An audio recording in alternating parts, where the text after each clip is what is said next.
The banker's face went pale. Not confused. Not curious. Pale.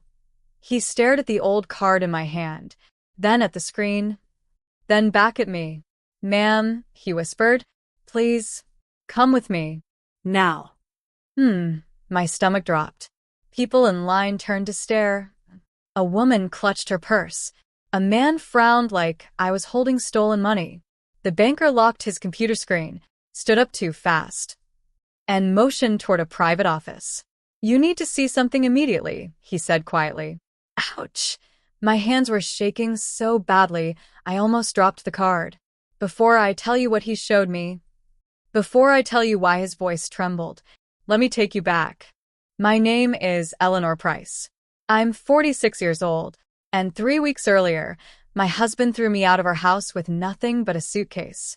Not a dollar, not a warning, just silence, and a locked door behind me. But before we go any further, tell me in the comments, where are you listening from today? I love knowing how far these stories travel. All right, let's start. Victor and I had been married for 19 years. From the outside, we looked solid. Nice home, comfortable life, respectable friends. But the night our divorce papers were finalized, Victor didn't argue. He didn't shout. He smiled. "You'll be fine," he said casually. "You're resourceful." Then he slid a document across the table. A waiver. I skimmed it, barely understanding the legal language through the shock. "Sign this," he said. "It'll make things easier." Easier for who? When I hesitated, his smile disappeared. "You don't have anything," he said flatly. "The house is mine. The accounts are mine. And your father," he paused, "left you nothing." Ouch. That one hurt the most. My father, Robert Hale, had been gone for years. Quiet man, simple life. Never spoke about money. Victor leaned back. "Don't drag this out," he said. "You can't afford a fight." I signed. 2 hours later, I stood on the sidewalk with a suitcase, watching the lights go out in the house I once called home. I didn't cry. Not yet. Because I didn't even know the worst part was still coming, or that an old card my father once handed me, and told me to keep safe, just in case, was about to change everything Victor thought he knew. The first night after the divorce, I slept in my car, not because I wanted to, but because I didn't know where else to go. The motel near the highway was full. The cheaper ones always are, and I couldn't bring myself to call anyone. Not yet.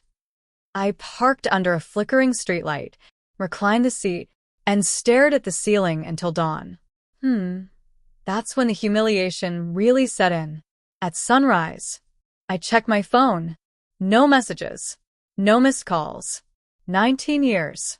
And Victor didn't even ask if I was okay. By noon, I found a small room above a bakery. Cash only. Weekly rent. No questions. The smell of sugar and burnt coffee filled the stairwell, but it was warm. And it was mine. I placed my suitcase on the bed, opened it, and stared at the few things I had left. Clothes, a framed photo of my father, and a thin leather wallet. Inside that wallet, tucked behind an expired library card, was something I hadn't thought about in years. A dull gray card. No logo. No brand name. Just my father's handwriting on the back. For Eleanor. Keep this safe. Ouch. My throat tightened. I remembered the day he gave it to me. I was 32. Recently married. Laughing about how boring adulthood had become. "Don't lose this," he said calmly. "You won't need it. Until you do." I asked him what it was. He smiled. That small, knowing smile. "Something I set aside," he replied. "Not for now." I never asked again. Because my father wasn't a man who explained himself. That afternoon, I sat on the edge of the bed, running my thumb across the card, wondering if it was even worth trying. Victor's words echoed in my head. "Your father left you nothing." Maybe this was nothing. Maybe it was just an old reminder of hope that never existed. But desperation does strange things. By morning, I stood inside the bank lobby. Polished floors, quiet voices, people who belonged there. I didn't. I waited in line, card hidden in my palm, heart racing. When it was finally my turn, I slid it across the counter without a word. The banker typed, paused, typed again. His posture changed. He leaned closer to the screen, then slowly looked up at me. That's when his face drained of color. And that's when he said the words that made my knees weaken. Ma'am, how did you get this card? The banker didn't touch the card again. He didn't slide it back. He didn't smile. He just stared at it, like it might disappear if he blinked. He said slowly, I need to ask you a few questions. My mouth went dry. Is something wrong? I asked. He hesitated, then shook his head. No, he replied, but this isn't something we discuss at the counter. People behind me shifted impatiently. A woman cleared her throat. Someone sighed. The banker straightened. Please, follow me, he said. He walked faster than necessary, through a glass door, down a quiet hallway. When we reached a small office, he closed the door, then locked it. Ouch! That click echoed in my chest. He sat down, logged into his computer, and turned the screen away from me. What is your full name? He asked. Eleanor Price. Maiden name? Hale. His fingers froze on the keyboard. Hale, he repeated quietly. He looked up at me, really looked at me this time. Did you know Robert Hale? He asked. My breath caught. He was my father. The banker exhaled sharply, like he'd been holding his breath for years. I was hoping you'd say that, he murmured. I stared at him. You were hoping? He rubbed his palms together, clearly unsettled. Miss Price, he said carefully. How long have you had that card? My father gave it to me. Years ago. Did he explain what it was? No. The banker nodded slowly, as if that made perfect sense. He stood up, walked to a file cabinet, and pulled out a thin folder. Dust puffed into the air. He set it on the desk, then sat back down. I'm going to show you something, he said. But before I do, I need to ask. He leaned forward. Are you alone right now? Yes. Recently divorced? Ouch. That question hit too close. Yes, I whispered. He closed his eyes briefly, then reopened them with a seriousness that made my skin prickle. Miss Price, he said quietly, your father instructed us to wait for this exact moment. My heart slammed. Wait for what? For you, he replied. For you to come in alone, with nothing, and that card in your hand. I felt dizzy. That's not possible, I said. He never talked about money. He lived simply. The banker gave a sad smile. That's because Robert Hale believed in privacy, he said. And protection. He turned the monitor toward me. Rows of numbers filled the screen. Accounts, dates, amounts I couldn't process. At the top, a name. Robert Hale, protected trust. My vision blurred. This, the banker continued, was never meant to be found during your marriage. I swallowed hard.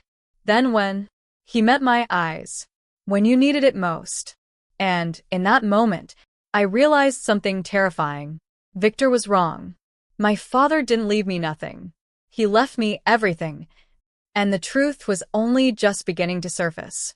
I stared at the screen, numbers blurred together. Commas, decimal, amounts that didn't feel real. This can't be right, I whispered. Mr. Jonathan Pierce didn't rush me.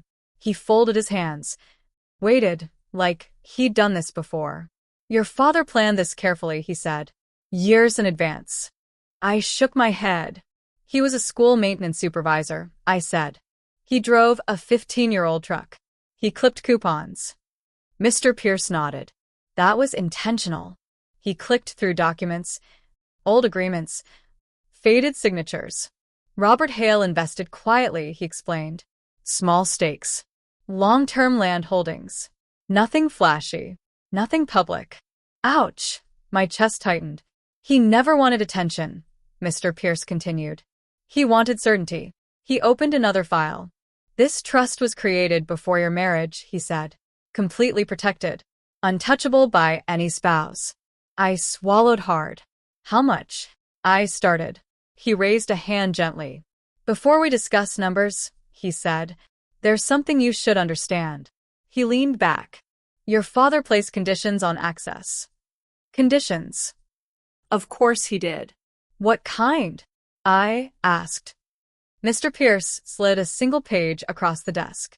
A letter, yellowed at the edges. My father's handwriting unmistakable.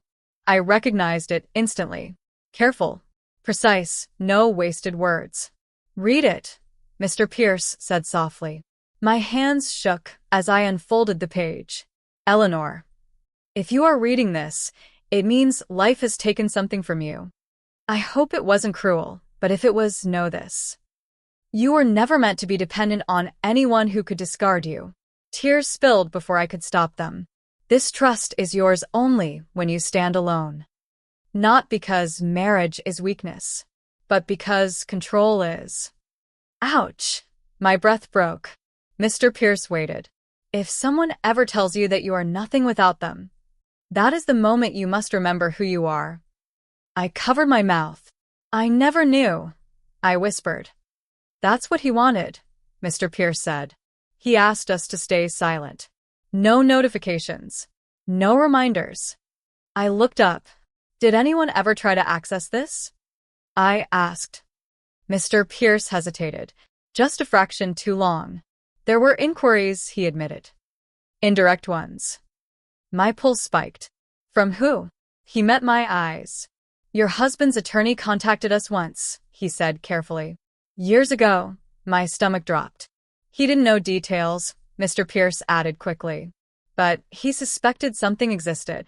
Victor, my hands clenched into fists. That's why the divorce was rushed, Mr. Pierce continued. He wanted you destabilized. Before you discovered this. The room felt smaller. So, what happens now? I asked. Mr. Pierce straightened. Now, he said, you decide how much of your father's foresight you want to use. I looked back at the letter. My father's words felt warm, steady, protective, and for the first time since the divorce, I wasn't ashamed. I was grounded, because the man who raised me had seen this coming long before I ever did.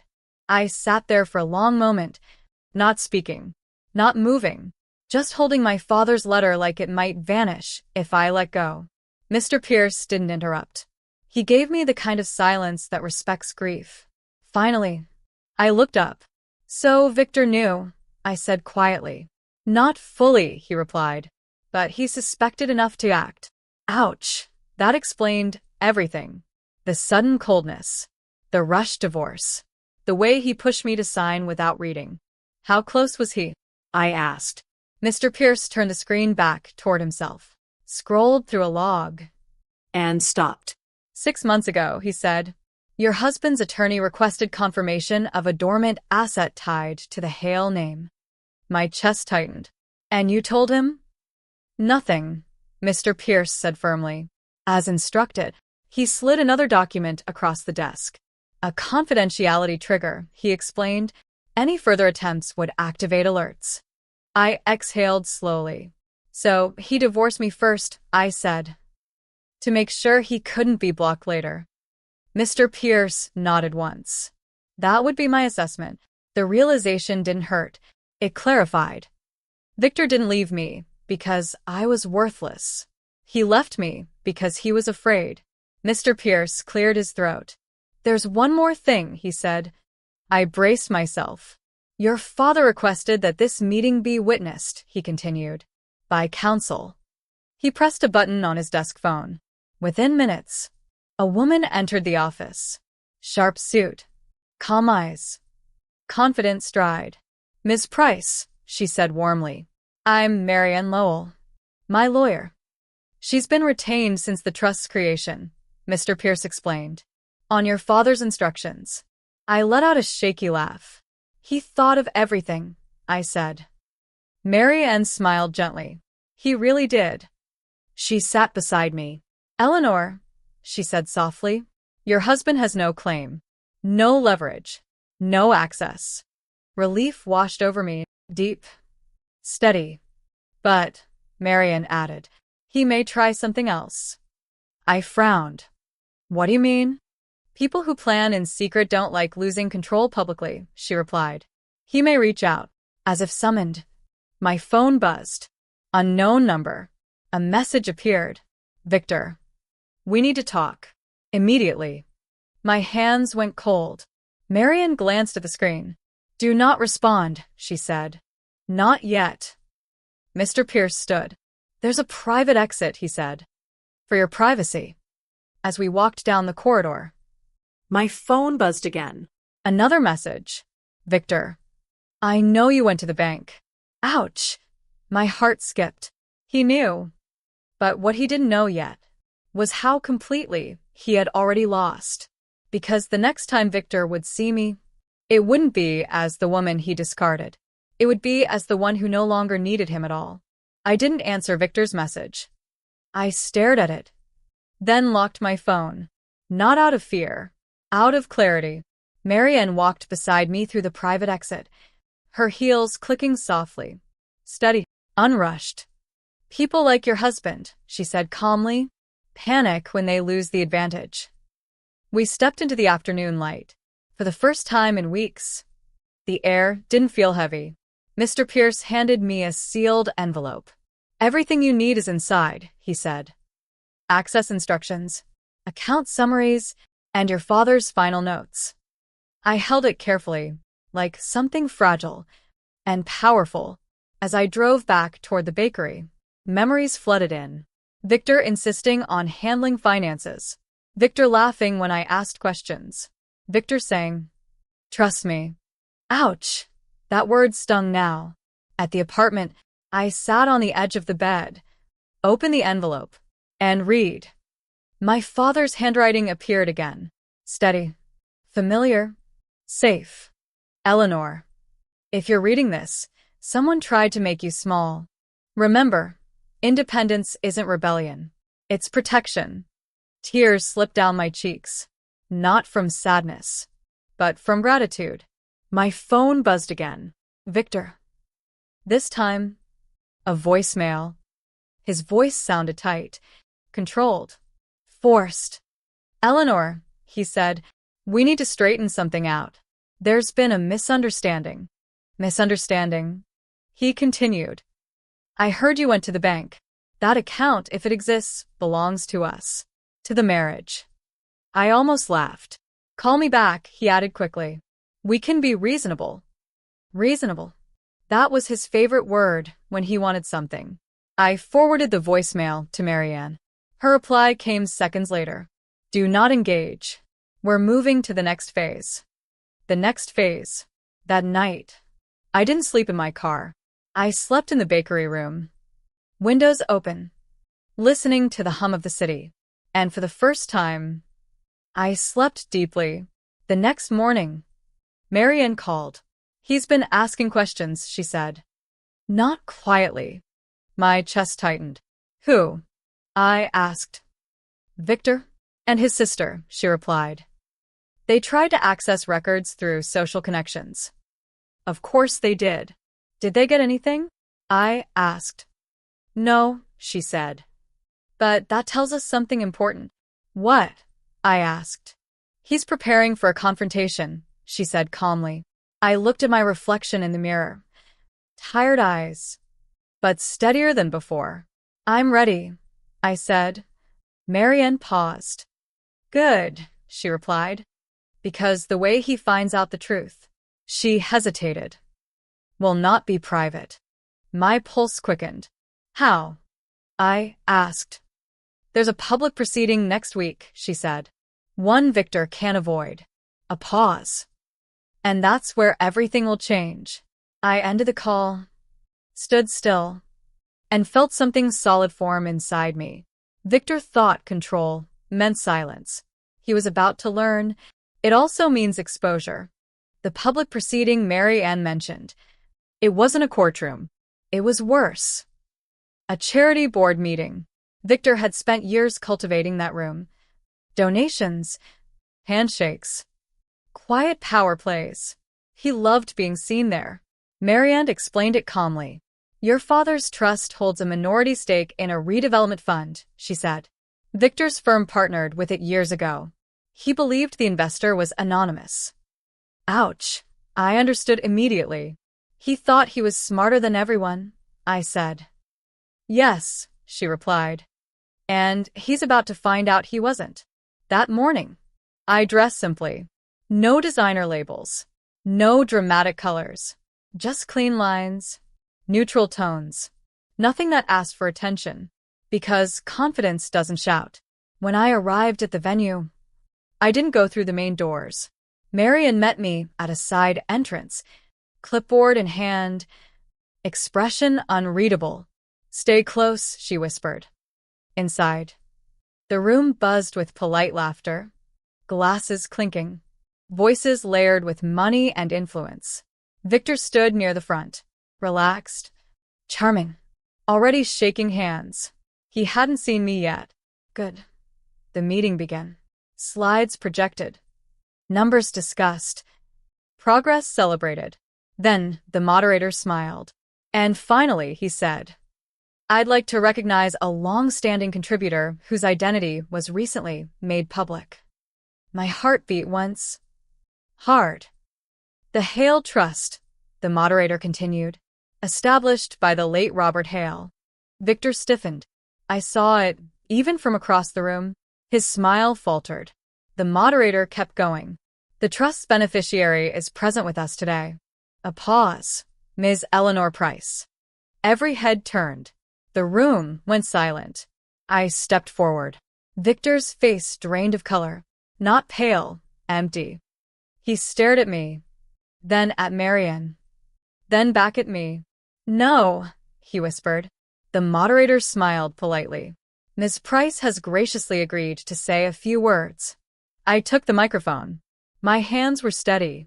I won't say much, I began. But I want to thank my father for believing in patience and preparation. I looked directly at Victor. And for knowing that truth always arrives on its own schedule. A murmur rippled through the room. Victor's mouth opened, closed, opened again. For the first time since I met him, he didn't know what to say. Because in that moment, he realized something irreversible. He hadn't divorced a woman with nothing. He had thrown away the one person who had been protected all along. And everyone in that room was watching him understand it in real time. The silence after my name was announced. It wasn't awkward. It was lethal. You could feel it crawling across the room, settling into shoulders, tightening smiles, forcing people to look twice at Victor. He didn't move, didn't clap, didn't blink, just stood there, like someone had quietly removed the floor beneath him. That was the moment I knew. He finally understood. The moderator cleared his throat and continued, trying to pull the room back to order. Ms. Price's trust has been instrumental in several long-term projects, he said. We're honored to have her here. Polite applause followed, scattered, uneven. Victor's colleagues leaned closer to him. I couldn't hear their words, but I could see their faces. Confusion, curiosity, calculation. People were doing the math. Victor excused himself abruptly, pushing past a group near the aisle. Marianne touched my arm.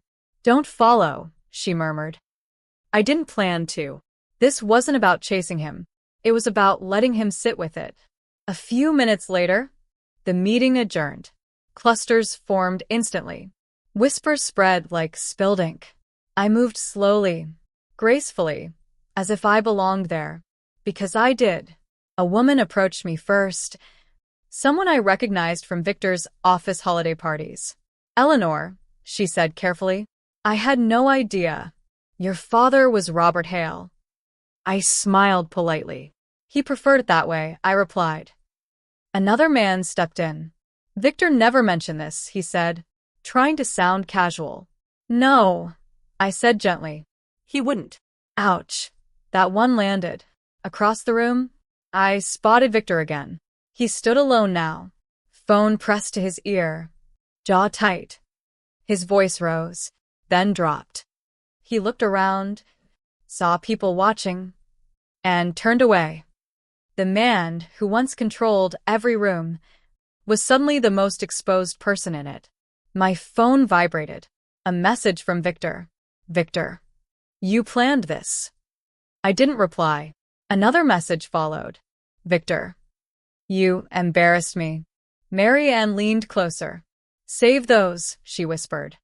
I slid my phone back into my bag, not because I was afraid, but because I was done. As the room slowly emptied, the moderator approached me again. Miss Price, he said warmly, we'd love to speak further about your father's vision. I nodded. I'd like that, I said. Across the glass wall. Victor watched. His face wasn't angry anymore. It was hollow, because humiliation fades, but realization doesn't. And Victor had just realized. He didn't lose me in the divorce. He lost control, and the world now knew it. I left the building without looking back, not because I was afraid of Victor, but because I didn't need to see his face again to understand what was happening inside him. Outside, the air felt sharper, cleaner, like something heavy had finally lifted. Marian walked beside me in silence until we reached the car. You handled that perfectly, she said finally. I didn't do anything, I replied quietly. I just stood there. She smiled. That's exactly why it worked. As we drove away, my phone stayed silent. No calls. No messages. Victor had gone quiet, and silence, when it comes from a man like him, is never peace. It's strategy. That night, I sat alone in the small room above the bakery. The city hummed below. Delivery trucks, late laughter. Life continuing like nothing had happened. I opened my laptop for the first time in weeks. Not to search for apartments. Not to check bank balances. But to read. Marianne had sent over a summary of the trust structure, my father's notes, And a timeline. That's when I noticed something that made my chest tighten.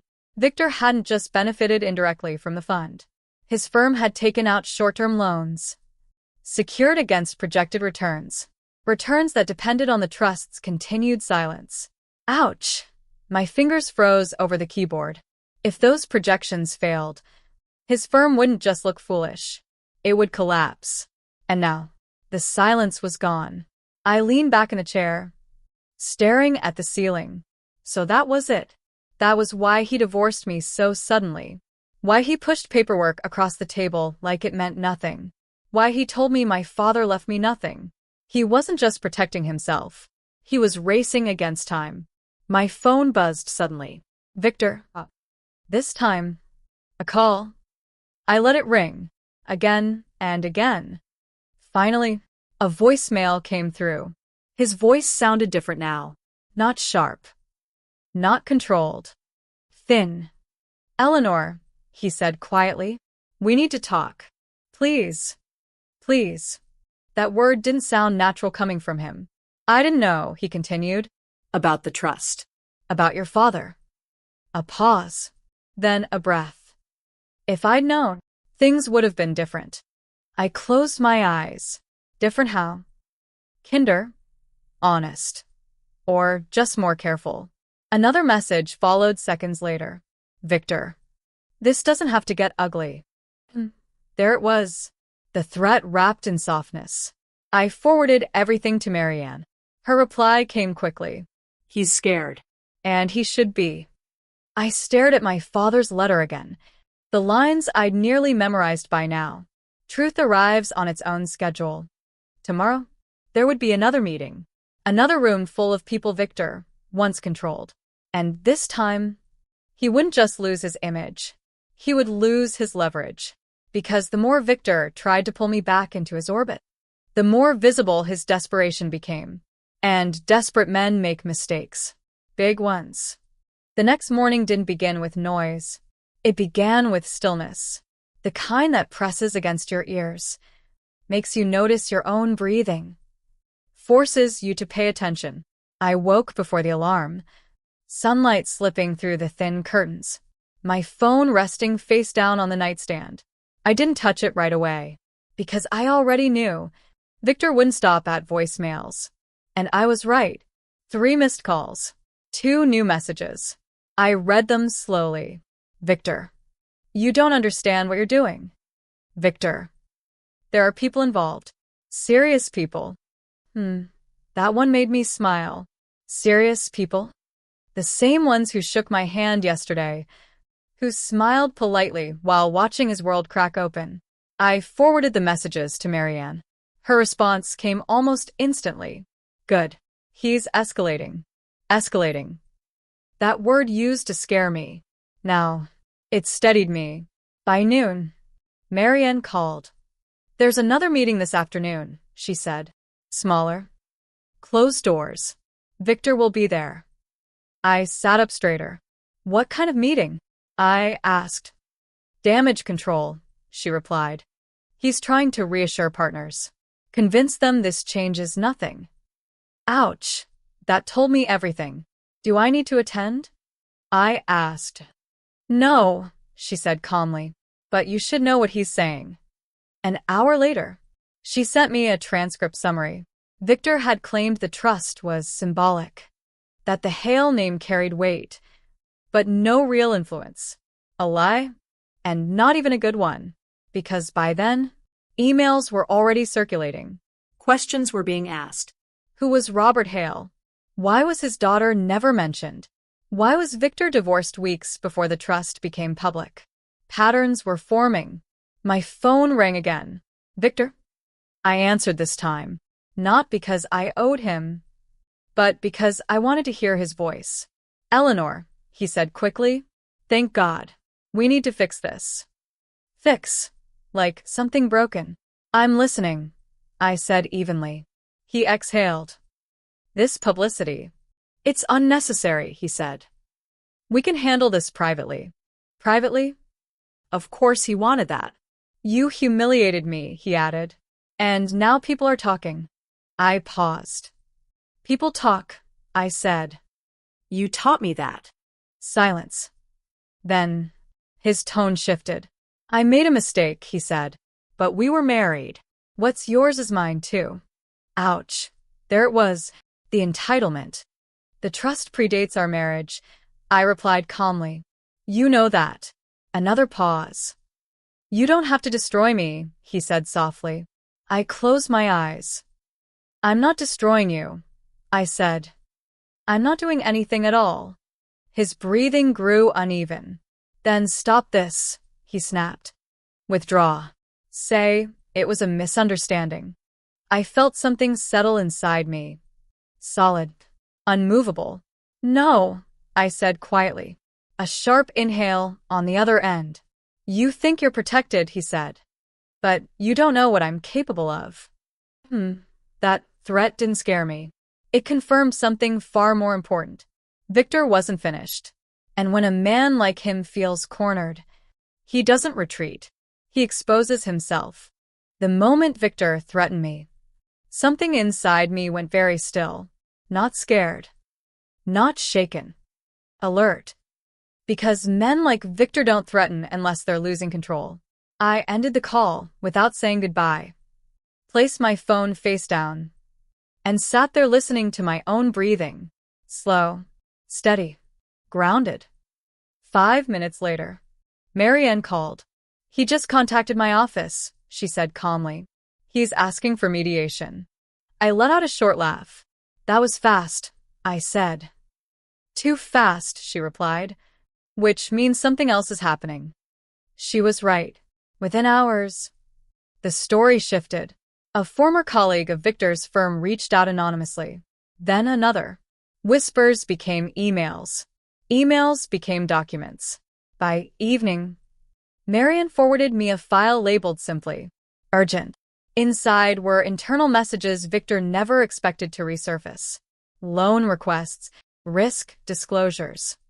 Language that assumed the Hale Trust would remain hidden indefinitely. One line made my stomach tighten. Once Eleanor is out of the picture, exposure risk drops to 0. Ouch. So that was it. I wasn't just collateral damage. I was the obstacle. Marianne called again. He's overleveraged, she said. And now people are nervous. What happens next? I asked. He'll try to discredit you, she replied. Paint you as emotional, unstable, vindictive. The old Eleanor might have panicked. This one didn't. Let him, I said. The next morning, the article dropped. A small business column, carefully worded, quietly cruel. It suggested Victor's recent divorce had been messy, that personal disputes were bleeding into professional spaces, that I was suddenly asserting influence. I read it once, then closed the tab. Victor wanted a narrative. He wasn't getting one. Instead, Marianne scheduled something else. A deposition. Public record. Unavoidable. Victor would have to answer questions. Under oath, with documents already waiting. When she told me, my hands finally shook, not from fear, from the weight of inevitability. He'll fight it, I said. He can't, she replied. The board requested it. That afternoon, my phone buzzed again. Victor? I didn't answer. A message came through instead. Victor. You think this makes you powerful? I stared at the screen. Another message followed. Victor. You were nothing without me. There it was. The truth he'd always believed. I typed one response, then deleted it. Silence was louder. That night, I dreamed of my father, not as he was at the end, but as he'd been when I was young, standing quietly behind me, steady hands on my shoulders. You don't have to fight, he said calmly. Just stand. I woke before dawn, heart steady, mind clear. Because the next step wasn't about revenge. It was about exposure. And Victor was about to face questions he could no longer control. The day of the deposition arrived quietly. No sirens. No headlines. Just a calendar reminder. And a tightening in the chest that told everyone involved this was no longer theoretical. I didn't attend. Marianne insisted. You don't need to be there, she said. This isn't about your reaction. It's about his answers. Still, I couldn't stop imagining it. Victor sitting at a long table, microphone clipped to his lapel. Papers stacked neatly in front of him. The man who always prepared, who always controlled the room. Only this time, he didn't choose the questions. By mid-morning, Marianne texted me one word. Started. I set my phone down, paced the length of the room, then forced myself to sit. Minutes felt like hours. When my phone buzzed again, I grabbed it too quickly. He's defensive, she wrote. But slipping. I exhaled slowly. Victor's weakness had never been anger. It was arrogance. By noon, the second update came. He denied knowledge of the trust's beneficiary. Ouch! That was a mistake. Because lying under oath isn't strategy. It's panic. An hour later, Marianne called. Eleanor, she said evenly, he just contradicted his own emails. My pulse quickened. He claimed he never discussed your father, she continued. Then they presented an internal memo where he references Hale's daughter. Silence hung between us. What did he say? I asked. He asked for a break, she replied. Of course he did. When the deposition resumed, everything shifted. Victor stopped leaning back, stopped crossing his arms. His answers shortened, then tangled, then stopped making sense. One board member asked a simple question. If the trust was insignificant, why did you request expedited divorce proceedings weeks before its disclosure? Marianne told me later. That was the moment his voice cracked. Not visibly, just enough. By late afternoon, the deposition ended. Victor didn't shake hands, didn't smile. He walked out without looking at anyone. Marianne came by that evening. She didn't sit down right away. Victor's firm is suspending him, she said. I blinked. Suspending? I repeated. Pending review, she confirmed. His partners are distancing themselves. I leaned back slowly, letting that sink in. And Victor? I asked. He tried to call you, she said. Several times. I nodded. I won't answer. She smiled faintly. Good. As she stood to leave, she paused. There's one more thing, she said. I looked up. He asked the board for permission to make a public statement. My stomach tightened. What kind? I asked. Marian met my eyes. One where he admits nothing, but blames everything on you. That told me exactly how close he was to breaking. Because when a man runs out of truth, he reaches for the lie that hurts the most. And Victor was about to make his final mistake. Victor's public statement went live the next morning. Not on television. Not in court. Online. A carefully written post, shared through his firm's official channels. Signed with his name. I read it once. Then again. Each sentence was polished. Measured. Crafted to sound calm while quietly shifting blame. He spoke about personal turmoil. About miscommunication. About a former spouse acting emotionally. Ouch. There was the old strategy. If he couldn't control me, he would discredit me. Marianne called as soon as it went up. He's trying to provoke you, she said. Don't react. I won't, I replied. But the reaction came anyway. Not from me. From everyone else. Within hours, people began responding. Not attacking him. Questioning him. Former colleagues asked why his divorce lined up perfectly with a trust disclosure. Investors asked why emails contradicted his statement. Board members asked why he was speaking publicly while under review. The comment section filled with quiet skepticism. Victor deleted the post by noon. Too late. Screenshots had already spread. That afternoon, Marian forwarded me a message from an unfamiliar address. It was from a woman named Rachel Monroe. She'd worked at Victor's firm. Briefly, quietly, her message was short.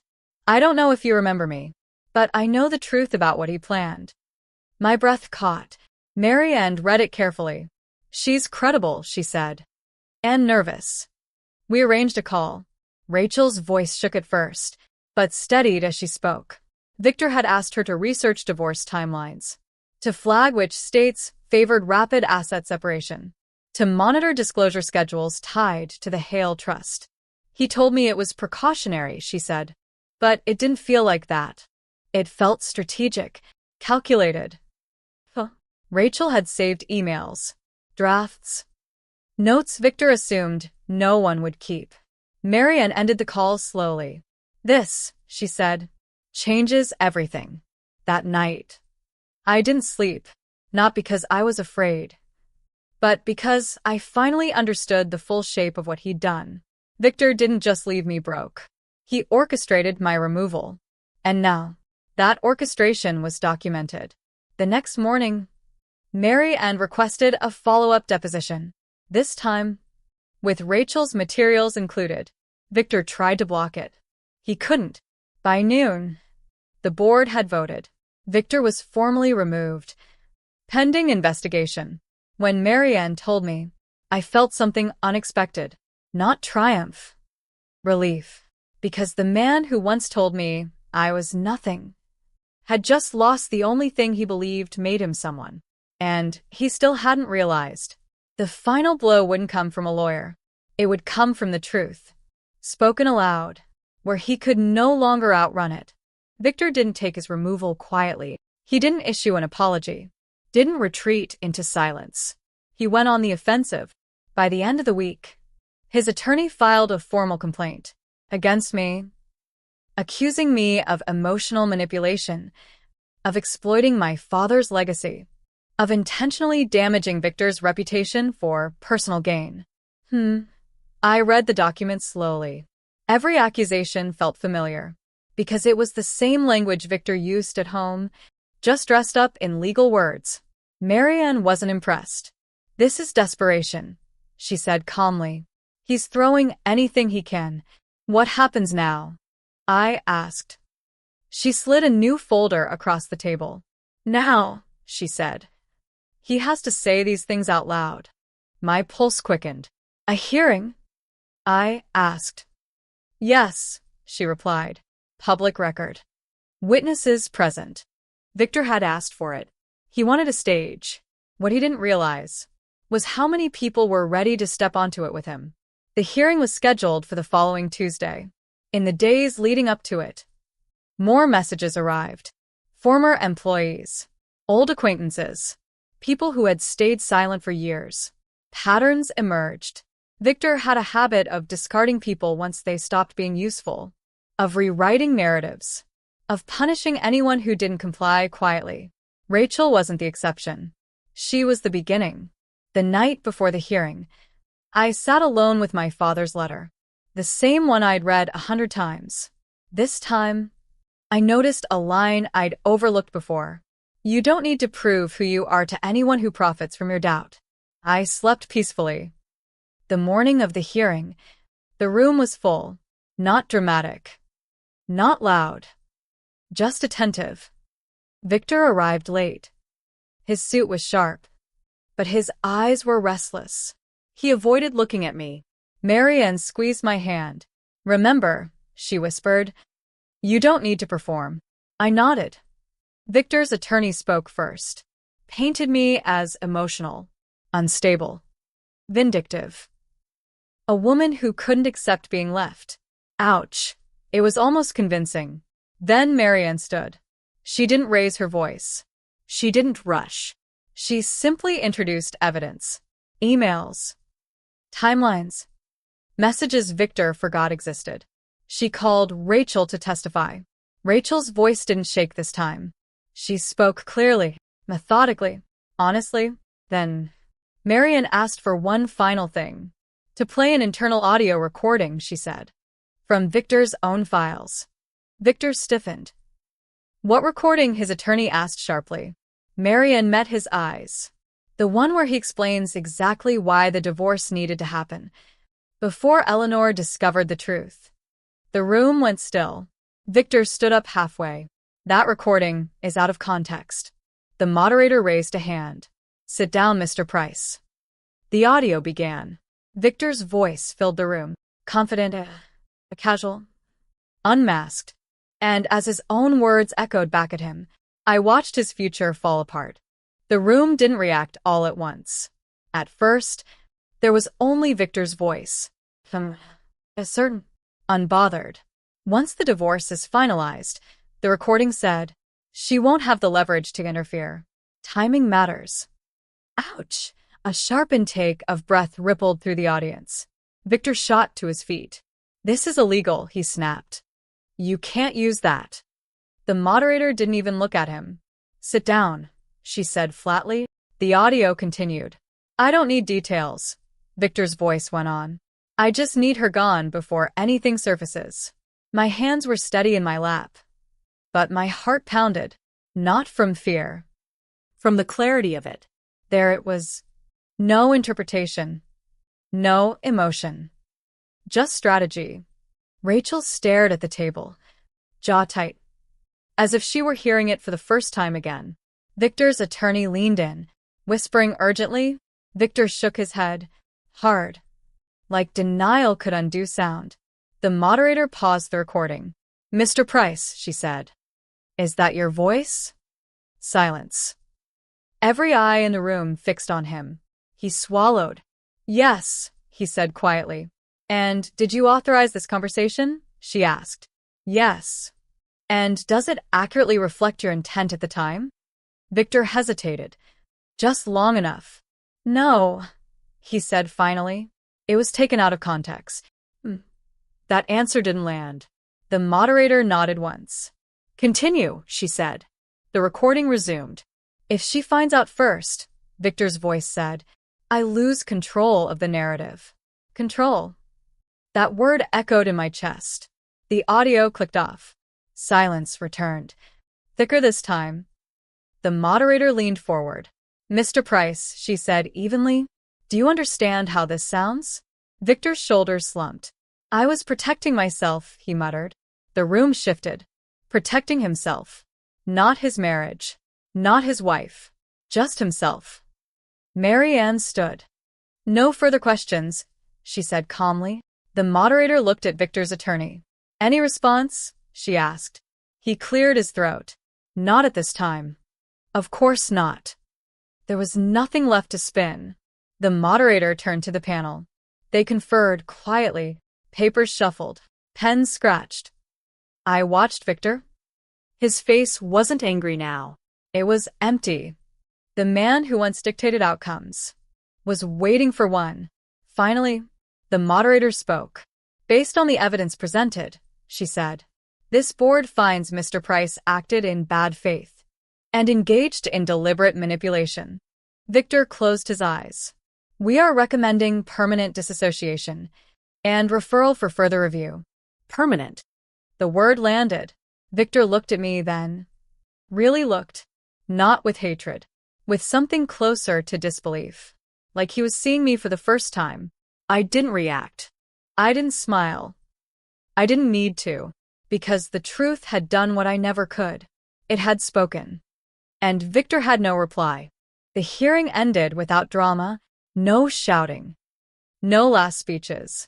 Just quiet movement. Chairs sliding. Papers being gathered. People avoiding Victor's eyes. That silence was heavier than any verdict. I stood slowly. My legs steady. My chest light. Marianne touched my elbow. It's done, she said softly. I nodded. Across the room, Victor remained seated. His attorney leaned in, whispered something urgent. Victor didn't respond. He just stared at the table, like it might offer an answer. As I walked past him, he finally looked up. Eleanor, he said quietly. Not sharp. Not commanding. Small. I stopped, but didn't turn. I never thought you'd do this, he said. I faced him then. I didn't do anything, I replied calmly. You did. His mouth opened, closed, opened again. You could have warned me, he said. Handled this privately. Ouch, that word again. Privately? Why? I asked gently. He didn't answer. Because there was no answer that didn't reveal the truth. I turned away. Behind me, I heard him exhale sharply. That sound followed me out of the room, but it didn't cling. Outside, the air felt cool, real, mine. By evening, the fallout had spread. Victor's firm released a statement confirming his removal. Industry forums lit up with speculation. Former allies went quiet. Marian forwarded me updates, one after another. He'd lost his position. His advisory roles were suspended. Several clients had pulled out. And still, he called. This time, I answered. Not because I owed him, because closure sometimes arrives through listening. I don't have anyone left, he said quietly. No anger, no manipulation, just emptiness. I leaned against the window, watching the city glow. You had people, I said. You just didn't treat them like people. Silence. I built everything, he whispered. And you took it. I closed my eyes. No, I said. You built it on control. It was never stable. He laughed bitterly. You think you're better than me now? I considered that. No, I replied. I think I'm free. That word settled between us. Solid. Final. I never needed your permission. I continued. And I don't need your forgiveness. Another pause. Then he hung up. I didn't call back. That night, I slept deeply. No dreams, no restlessness. Just rest. Because the man who once defined my worth no longer had a voice in my life. And what remained wasn't revenge. It was space. The days after the hearing felt unreal. Not chaotic. Not loud. Quiet. Too quiet. Like the calm after a storm when the damage hasn't fully revealed itself yet. I stayed in the bakery room for a few more nights. Not because I had to, but because I wanted to remember who I was when everything fell apart. The smell of bread at dawn. Delivery trucks rumbling below. Life moving forward without waiting for me to catch up. Marianne called every morning. Updates. Emails. Documents. Victor's situation worsened by the hour. Formal investigations opened. Former partners distanced themselves publicly. His name quietly removed from boards and websites. But what surprised me wasn't his fall. It was my calm. I didn't feel victorious. I didn't feel angry. I felt untethered. Like a rope I didn't realize was wrapped around my chest had finally been cut. One afternoon, I visited my father's old house. It had been sold years ago, but the neighborhood remained unchanged. Same cracked sidewalks. Same oak tree near the corner. I sat in my car for a long time, hands on the steering wheel, heart steady. He never raised his voice, never warned me about men like Victor. He just prepared. Inside the trust documents, there was one more envelope I hadn't opened yet. I waited until I was alone, until the house felt quiet enough to listen. The envelope was thinner than the others. Inside, a single page. No legal language. No instructions. Just my father's handwriting. Eleanor. If everything worked the way I hoped, then this moment feels strange. Like relief mixed with grief. That's normal. My throat tightened. People will ask what you're going to do next. They always do. You don't owe them an answer. I exhaled slowly. Money doesn't fix what was broken. It gives you choices. Use them gently. I folded the letter carefully, pressed it to my chest. That evening, Victor showed up at the bakery.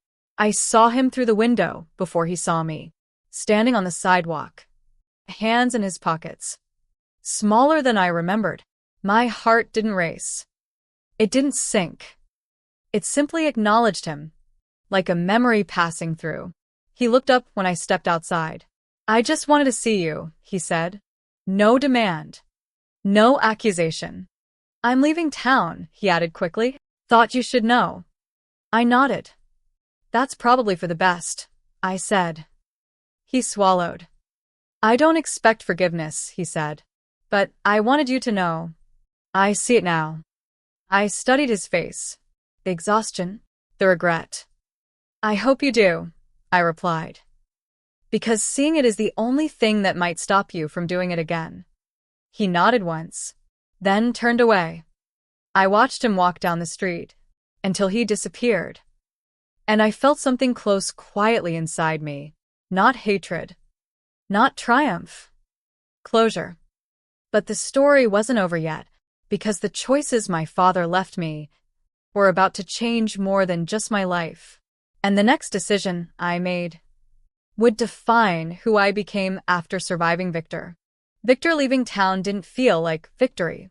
It felt like a door closing softly, without echo, without regret. The next morning, I met Marianne at her office. Not for legal defense, not for strategy, for choice. She spread the documents across the table. Quietly, respectfully. Everything is unlocked now, she said. You don't have to rush. I traced my finger along the edges of the papers. Property holdings, long-term investments, foundations my father had quietly seeded years ago. He planned further than I realized, I said. Marian nodded. He planned for you, she replied. Not for control. That distinction mattered. Because control was what Victor wanted. Freedom was what my father gave me. One file caught my attention. A parcel of land on the edge of town, unused, ignored, but zoned for redevelopment. Your father acquired it quietly, Marianne explained. He believed this area would need something one day. Something like what? I asked. She smiled faintly. That part he left to you. I didn't decide that day. I went back to the bakery room, sat on the bed, and stared at the ceiling. For years, my decisions had been filtered through someone else's expectations. Victor's career, Victor's image, Victor's timeline. Now, the silence asked a different question. What do you want? That afternoon, I walked the neighborhood, past the library, past the community clinic, past a closed-down youth center with boarded windows and a faded sign. A woman stood outside with her son, arguing quietly, the same tension I once carried in my shoulders. Ouch! I recognized it immediately. That night, I opened my father's files again. This time, I wasn't looking for protection. I was looking for purpose. 3 days later, I called Marianne. I know what I want to do, I said. She didn't interrupt. I want to build something, I continued. Not flashy, not public. She waited. A place where women land before they fall apart, I said. Where no one tells them they're nothing. Marianne exhaled slowly. That's powerful, she said. It's necessary, I replied. Plans formed quickly after that. Not rushed, but intentional. Architects, counselors, quiet partners who understood discretion. And through it all, I stayed out of the spotlight. Because this wasn't about proving anything. It was about creating safety. One evening, as I reviewed the preliminary sketches, my phone buzzed. A message from an unknown number. Your father would be proud. No signature. No explanation. I stared at it for a long moment, then placed the phone down. Because I already knew. The protection he built wasn't just financial. It was generational. And now, it was my responsibility to carry it forward. But the world wasn't finished watching yet. Because what I chose to build would quietly expose how many people had been broken the same way I was. And not everyone would be comfortable with that. Construction didn't start with noise. It started with permission, zoning approvals, quiet meetings, documents signed without press releases or ceremonies. The building rose slowly, brick by brick. Foundation first. People drove past it every day without knowing what it would become. That was intentional, because the women it was meant for didn't need another place that promised miracles. They needed somewhere that didn't ask questions first. The day the doors quietly opened, no ribbon was cut, no speeches were given. Just a sign on the door that read, "Hale House, you're safe here." The first woman arrived that afternoon, carrying 2 grocery bags and a look I recognized instantly. Confusion. Fear. That hollow exhaustion that comes from being told you're difficult for wanting dignity. She didn't ask who funded the place. She didn't ask why it existed. She just asked, "Can I sit for a minute?" I nodded and showed her the kitchen. Within weeks, the rooms filled, not with chaos, but with quiet relief. Counselors rotated in. Legal advisors volunteered hours. Childcare was arranged without paperwork being waved like a threat. No one was rushed. No one was shamed. One evening, as I was locking up, a familiar name appeared in my email inbox. Victor Price. I stared at it for a long moment, heart steady, pulse calm. The subject line read, "I understand now." I didn't open it right away. Instead, I walked through the halls, soft lamps glowing, low voices, someone laughing quietly in the common room. This place wasn't about Victor. It never was. Still, later that night, I opened the email. It was short, no blame, no excuses. Just one line that stood out. I finally see what my control destroyed. I closed the message. Didn't reply, and didn't need to. Because understanding doesn't require an audience. A month later, an article appeared in a local paper. Not about me, about Hale House. The reporter never mentioned my divorce, never named Victor, never traced the money. They focused on outcomes, stability, recovery, quiet success. That was enough. One afternoon, a young woman stopped me near the door. "Are you the one who started this?" she asked. I smiled gently. "My father did," I replied. She looked confused. I added, "He just trusted me to finish it." That night, I stood outside the building, watching the lights glow from inside. I thought about the woman I'd been on the sidewalk weeks after my divorce, suitcase in hand, Future erased. She didn't know then that she was standing at the beginning of something bigger than survival. She didn't know that being underestimated would become her greatest protection.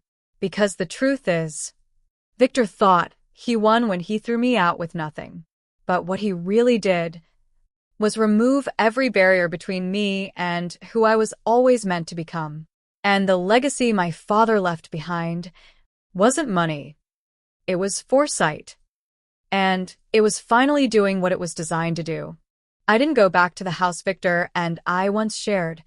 I didn't need to. That place held memories, but no meaning anymore. Instead, I stood in the doorway of Hale House one quiet morning, watching sunlight spill across the floor. Women moved through the space naturally now, like they belonged, because they did. Some stayed a night. Some stayed a week. Some stayed just long enough to remember who they were before someone convinced them they were nothing. I never asked their stories unless they offered. Pain doesn't need interrogation. It needs safety. One afternoon, I received a small package in the mail. No return address. Inside, a single object. My father's old watch. The one he wore every day, even when it stopped working. Tucked beneath it was a note. Found this among his things. Thought you should have it.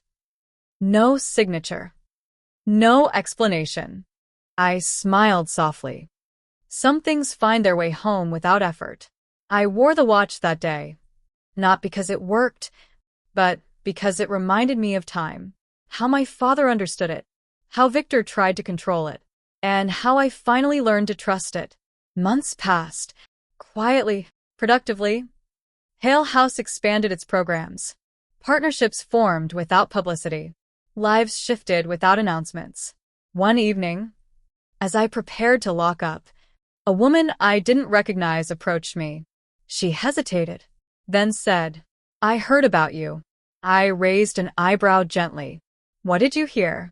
I asked. "That you lost everything," she replied, "and somehow built this." I considered that for a moment. Then I said, "I didn't lose everything. I lost what was holding me back." She smiled, eyes bright with something new. Hope. Later that night, alone in my apartment, I sat with my father's letter one last time. The same words, the same ink, the same calm certainty. You were never meant to be dependent on anyone who could discard you. I folded the letter carefully, placed it back where it belonged, and turned off the light, because the story didn't end with a banker freezing or a husband realizing too late what he'd done. It ended with something quieter. A woman standing on her own feet, using what was left to build something that couldn't be taken away. Victor once told me I was nothing without him. But here's the truth. I became everything after he left. And if you're listening to this story right now, feeling underestimated, discarded, or quietly erased, remember this. Sometimes losing everything is how you discover what was always yours. Before you go, tell me in the comments, which moment of this story surprised you the most? And if you want more powerful stories like this, subscribe to the channel and turn on notifications so you never miss the next one, because it's never too late to reclaim your life.